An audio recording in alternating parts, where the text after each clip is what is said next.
একজন ব্যবসায়ী হজরত মুসা আলাইহিস সালামের কাছে এসে অভিযোগ করলেন যে তার উটটি সারাক্ষণ কাঁদছে।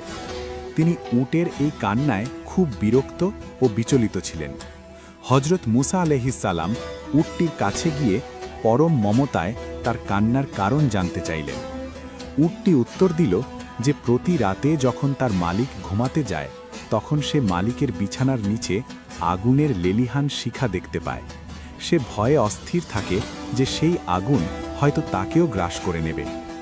উটের কথা শুনে হজরত মুসা আলাইহিস সালাম ব্যবসায়ীকে জিজ্ঞেস করলেন, তুমি এমন কি গুনাহ করেছ যে তোমার ভাগ্যে জাহান্নাম লিখে দেওয়া হয়েছে?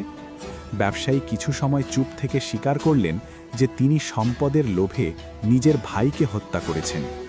হজরত মুসা আলাইহিস সালাম রাগান্বিত হয়ে তাকে অবিলম্বে আল্লাহর কাছে তওবা করার এবং ভাইয়ের সম্পদ তার উত্তরাধিকারীদের ফিরিয়ে দেওয়ার নির্দেশ দিলেন।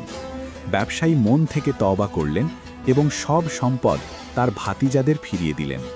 ভাতিজারাও আল্লাহর সন্তুষ্টির জন্য তাদের বাবার ঘাতককে ক্ষমা করে দিলেন।